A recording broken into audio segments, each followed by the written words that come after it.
Akhirnya saya melihat di menit ke-6, ya di videonya Gur Gembul, di menit ke-6 detik 50, ini Gur Gembul ini menampilkan satu artikel. Tulisannya, kesaksian para sejarawan telah mencatat keadaan tanah Palestina selama 400 tahun dikuasai pemerintahan Ottoman sebagai masa yang sepi. Redaksinya saya ketik ulang di Google.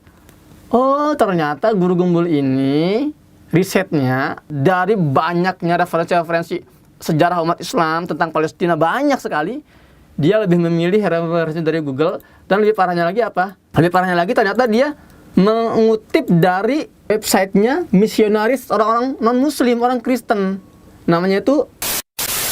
Dan bagi teman-teman yang penasaran bagaimana sih metodologi risetnya Gur Gembul ini, kita akan temukan di cuplikan setelahnya. Dan apa yang terjadi setelah itu menjadi ajang kekerasan dari dinasti Ayyubiyah, kemudian Mamluk, kemudian Turki. Dan setelah Turki Utsmani menguasai itu, setelah wafatnya Al-Kanuni, apa yang terjadi? Tanah Palestina tidak pernah digarap oleh orang-orang Islam, diabaikan begitu saja. Orang-orang yang tinggal di sana tidak pernah diurus sedemikian sampai orang-orang Palestina mengungsi semuanya ke Mesir atau ke Suriah atau ke Lebanon. Tanah itu hampir dikosongkan gara-gara memang tidak ada satupun pemerintah yang mau ngurus tanah itu. Bahkan ketika zaman sekarang, kalau tanah itu memang benar-benar suci, kenapa Saudi Arabia membiarkan pendudukan Israel? Padahal dia memiliki kekuatan yang cukup besar untuk menghancurkan Israel. Kalau memang tanah itu dianggap suci oleh orang-orang Islam, kenapa Turki diam? Turki itu adalah negara terkuat ke-10 di seluruh dunia dan yang paling kuat di Timur Tengah. Israel itu nggak ada setengahnya, baik dalam kualitas maupun kuantitas. Teknologi Turki dalam kemampuan berperang itu itu tuduhan yang sangat serius ya, mengatakan bahwa selama ini Palestina tidak digarap. Padahal saya akan membacakan antum ya sedikit sejarah Palestina yang sudah saya rangkum sesimpel mungkin, sependek mungkin, untuk menggambarkan betapa besarnya kepedulian dan perhatian umat Islam terhadap Palestina. Tahun 621 Masehi terjadi peristiwa Isra Mi'raj. Rasulullah SAW pertama kali Allah terbangkan dari Mekah ke Baitul Maqdis, Al-Quds, bumi Syam. Di sana beliau mengimami seluruh Nabi dan Rasul. Bagaimana mengimaminya Allah alam. Yang pasti dalam satu riwayat beliau mengatakan bahwa semua Nabi dikumpulkan di Baitul Maqdis, di Masjid Al-Aqsa, dan beliau mengimami seluruh Nabi dan Rasul. Kemudian sepulangnya Nabi dari Isra Mi'raj, beliau mulai menceritakan tentang Baitul Maqdis kepada para sahabat, memotivasi mereka untuk membebaskan Baitul Maqdis, menyampaikan berbagai keutamaan Baitul Maqdis. Hanya perlu 15 tahun, akhirnya umat Islam berhasil membebaskan Baitul Maqdis. Jadi sejak beliau pulang dari Isra Mi'raj, kemudian mempersiapkan pasukan ke Baitul Maqdis, beliau meninggal, wafat, dilanjutkan oleh Abu Bakar, lalu Umar bin Khattab. Dalam rentan 15 tahun, umat Islam menjadi kuat, membangun pasukan yang sangat luar biasa, akhirnya mengalahkan pasukan Romawi, dan tepatnya pada tahun 636 Masehi, Umar bin Khattab menaklukkan Baitul Maqdis dan mengembalikan Baitul Maqdis ke pangkuan umat Islam. Sejak saat itu, 500 tahun lamanya, 5 abad, lebih dari 5 abad umat Islam itu menggarap Baitul Maqdis. Jadi jangan bilang bahwa tidak digarap dan dijadikan salah satu kota pemerintahan yang sangat vital selain Makkah dan Madinah. Ya, Baitul Maqdis juga dijadikan salah satu destinasi ya, pemerintahan yang sangat vital saat itu. Nah, barulah 5 abad kemudian, tahun 1099, pasukan salib itu berhasil merebut Baitul Maqdis, menjarah dan menjajah Baitul Maqdis. Saat itu ada 70.000 ulama dan zu'ama dibantai oleh pasukan salib hari itu.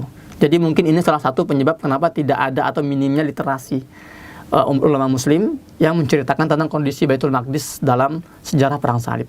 Karena para ulama itu dikumpulkan ya di satu tempat, satu lapangan, itu dibantai. 70.000 ya umat Islam dibantai hari itu, sampai dalam satu riwayat darah yang mengalir dari pembantaian itu sampai ke dengkul kuda-kuda yang ada di situ saat itu. Nah, namun itu nggak bertahan lama, hanya 88 tahun. Ya, jadi nggak satu abad, nggak 100 tahun yang seperti dikatakan oleh Guru Gembul, tapi 88 tahun setelahnya, ya umat Islam berhasil kembali merebut Baitul Maqdis yang dipimpin oleh Salahuddin Al-Ayyubi. Bagaimana generasi Salahuddin Al-Ayyubi bisa muncul? Tadi sudah saya jelaskan di buku ini ya. Nanti bisa baca ya ntar kalau ada di Indonesia. Ada peran besar para ulama saat itu. Di antaranya Abu Hamid Al-Ghazali dan juga Abdul Qadir Al-Jilani. Mereka membangun sekolah-sekolah. Karena mereka meyakini bahwa pembebasan Baitul Maqdis ini nggak bisa dilakukan oleh kekuatan militer semata. Nah, antum harus tahu saat itu kondisi umat Islam memang sedang terpecah-pecah. Fanatisme golongan itu sedang kuat-kuatnya saat itu. Kemudian peperangan sipil antara umat Islam itu sedang parah-parahnya. Seperti hari ini umat Islam terpecah seperti itu. Jadi nggak mudah tugas para ulama saat itu. Jadi tugas mereka itu adalah memperbaiki masyarakat, membuat pembaharuan, yang meluruskan pemikiran dan ideologi mereka, mengembalikan mereka pada Quran dan Sunnah. Bahasa lainnya itu revolusi akidah. Itu dilakukan.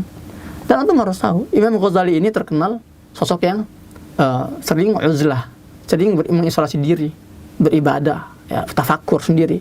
Tapi ketika saat itu dia keluar dari uzlahnya, dia berbaur di masyarakat sampai dia akhirnya membangun sekolah itu di Baghdad, sekolah Abu Hamid Al-Ghazali itu.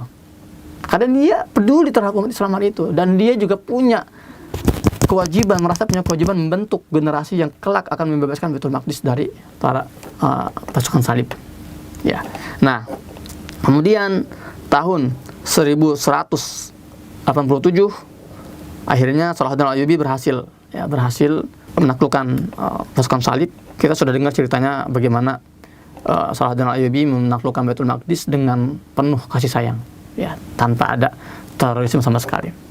Nah, kemudian sejak saat itu Baitul Maqdis berada di bawah kekuasaan umat Islam sampai tahun 1233 sempat kembali jatuh di tangan pasukan salib yang dipimpin oleh Raja Frederick, Raja Sisilia. Ya, tapi hanya 11 tahun doang, nggak lama mereka menguasai Al-Quds. 11 tahun, 1244 datanglah Raja Najmuddin. Ya, ini juga sama dari dinasti Ayyubiyah juga. Najmuddin Ayyub itu kembali membebaskan Baitul Maqdis dari tangan Frederick. Kemudian di tahun yang sama itu mulai ada usaha penjajahan Baitul Maqdis oleh pasukan Mongol, pasukan Tatar. Jadi memang sejak dahulu Baitul Maqdis ini menjadi pusat geopolitik dan geostrategis, menjadi pusat rebutan semua kekuatan-kekuatan dunia saat itu. Nah, Mongol yang saat itu sedang menguasai dunia nggak akan cukup kalau belum menguasai Baitul Maqdis, karena itu simbol penguasaan dunia. Barang siapa yang menguasai Baitul Maqdis, maka dia sudah dianggap menguasai dunia. Akhirnya Mongol berusaha merebut Baitul Maqdis, tapi mereka gagal, ya, karena pada pertempuran terakhir namanya pertempuran Ain Jalut tahun 1259, seorang raja dan seorang jenderal perang muslimin dari dinasti Mamluk namanya Saifuddin Qutuz, dia berhasil mengalahkan pasukan Mongol. Sejak saat itulah akhirnya Baitul Maqdis berada di bawah kekuasaan Imam Malik. Oke. Kemudian tahun 1615 atau sekitar 4 abad setelahnya, kekuasaan Baitul Maqdis dipegang oleh dinasti Utsmaniyah. Ya, dan saat itu mulai banyak pembaharuan, renovasi, dekorasi ulang Baitul Maqdis, terutama oleh Sultan Sulaiman Al-Qanuni, seorang ahli arsitek yang sangat luar biasa, terkenal sampai hari ini itu menjadi panutan bahkan oleh orang-orang Barat. Sulaiman Qanuni ini membangun ulang tembok kota Al-Quds. Jadi kalau ada anggapan bahwa umat Islam ini mengabaikan Baitul Maqdis, yaitu salah besar. Karena antum melihat deh peninggalan umat Islam di Baitul Maqdis di Palestina. Lihatlah Masjid Qubatus Sakhra, sebuah desain yang dulu itu dianggap mustahil dibuat. Ya, sebuah masjid dengan kubah yang sangat besar tanpa ada tiang-tiang. Bagaimana buatnya? Saat itu kemajuan teknologi umat Islam itu di atas orang-orang Eropa saat itu. Dan Baitul Maqdis ini menjadi kota pemerintahan yang sangat diperhatikan oleh umat Islam saat itu. Jadi nggak diabaikan. Bahkan tembok-tembok kota Al-Quds ini dibangun secara khusus dengan metode khusus, dengan desain khusus oleh Sulaiman Al-Qanuni, gitu kan? Nah, setelah 7 abad lebih Baitul Maqdis Palestina ini dirawat, dipelihara, dipercantik oleh umat Islam, dijaga. Akhirnya karena faktor dari dalam, lemahnya umat Islam karena sudah terlalu dilalaikan oleh urusan dunia. Akhirnya tahun 1917 jatuh kembali oleh pasukan Inggris tidak lama setelah Turki Utsmani ini runtuh. Jadi tolong diperbaiki ya, informasi dari Guru Gembul ini, teman-teman yang sudah menyaksikan, menyimak video ini. Dan saya berusaha mengetahui ini Guru Gembul kok berani mengatakan bahwa Palestina ini nggak digarap, itu dari mana? Akhirnya saya melihat di menit ke-6 ya, di videonya Guru Gembul di menit ke-6 detik 50 ini Guru Gembul ini menampilkan satu artikel, tulisannya kesaksian para sejarawan telah mencatat keadaan tanah Palestina selama 400 tahun dikuasai pemerintahan Ottoman sebagai masa yang sepi. Ya, tahun 1590 seorang Inggris yang berkunjung ke Yerusalem telah menulis tidak ada apa-apa yang kelihatan selain sebagian tembok-tembok tua, yang lainnya hanya rumput, jamur, dan jerami. Gunnar Edward WB ini siapa? Saya bilang kan, saya ketik Google, nggak ketemu. Referensi dari mana gitu kan? Akhirnya saya ketik, redaksinya saya ketik ulang di Google. Oh, ternyata Guru Gembul ini risetnya dari banyaknya referensi-referensi sejarah umat Islam tentang Palestina banyak sekali. Dia lebih memilih referensi dari Google, dan lebih parahnya lagi apa? Lebih parahnya lagi ternyata dia mengutip dari websitenya misionaris orang-orang non-muslim, orang Kristen. Namanya itu abalofministries.org. Saya cek, memang dari sini sumber artikel yang dikutip oleh Guru Gembul, dan saya cek ini siapa ini? Ini website siapa? Ternyata apa? Ini itu adalah website orang Kristen. Saya baca nih ya, about us-nya. Saya lihat visi misi dari website ini adalah apa? Visi misi Abalof Ministries itu menjadi murid Kristus melalui komunitas sejati yang memancarkan gerakan kasih Bapa surgawi untuk menghadirkan kerajaan Allah di setiap bidang kehidupan. Loh, Guru Gembul, antum seorang guru yang mengaku senang mengedukasi. Ketika antum memberikan sebuah informasi, kenapa antum nggak riset lebih mendalam? Kenapa antum malah memilih mengambil sumber atau referensi dari websitenya orang non-muslim? Sejauh itu antum ingin memojokkan umat Islam. Jadi wajar kalau dari awal ini informasi yang disampaikan itu keliru. Keliru karena memang risetnya kacau. Risetnya kacau. Dan sumbernya tidak kredibel. Lain kali Pak Guru Gembul kalau antum mau membahas Palestina, ambillah dari sumber-sumber yang kredibel, referensi-referensi yang memang otentik. Banyak kok buku-buku sejarah berbahasa Arab.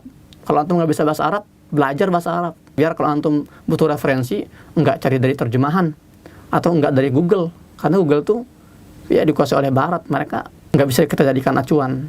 Ya, apalagi antum seorang guru, antum harus paham masalah itu.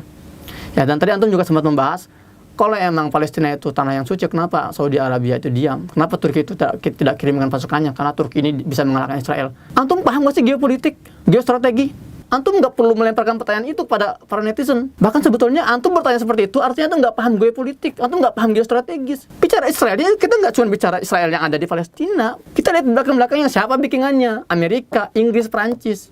Jadi ente berharap Erdogan ini mengirimkan tentaranya ke Palestina, ya memerangi Israel gitu doang, karena mengandalkan kekuatan militer Turki. Berarti antum nggak paham geostrategi antum. Yang ada di belakang Israel itu bukan cuma Israel doang. Jadi kalau antum menyimpulkan bahwa Turki, Arab Saudi ini nggak mau bebaskan Palestina karena memang mereka tidak menganggap Palestina suci, itu blunder besar itu, kesesatan yang sangat parah itu. Kita nggak usah bahas masalah inilah. Kita tahu lah Turki ini negara sekuler, Muslim tapi sekuler, dan dia nggak bisa sembarangan ngirim pasukan, apalagi Saudi Arabia yang mesra dengan Amerika Serikat. Antum melempar pertanyaan itu ke siapa dan apa tujuannya? Saya jadi meragukan kredibilitas antum sebagai seorang guru kalau gitu ceritanya. Kalau seperti ini ternyata cara riset antum, referensi antum, maka saya nggak akan lanjut lagi reaksi saya untuk video kali ini, untuk video antum. Dan saya akan mencukupi reaksi saya. Selebihnya bagi teman-teman yang masih mau mendengarkan celotehan beliau, silakan aja tuh. Saya taruh linknya di deskripsi, link lengkap videonya. Saya sudah cukup mereaksi video Guru Gembul. Semoga bermanfaat buat teman-teman semua. Sekali lagi saya nggak punya kebencian personal pada Guru Gembul, enggak. Cuman saya hanya menyayangkan sekali dia sebagai seorang public figure, seorang YouTuber yang punya subscriber tidak sedikit, menyampaikan informasi dengan metodologi yang jauh dari ilmiah. Silakan antum simpulkan sendiri. Antum para subscriber Guru Gembul simpulkan sendiri ya dari video reaksi ini. Sekali lagi semoga bermanfaat. Kalau ada kata-kata yang kurang berkenan, ada kata-kata yang ya menyelekit, itu dari saya pribadi, mohon maaf. Tapi kalau ada kata-kata yang benar, itu semua datang dari Allah Subhanahu wa taala.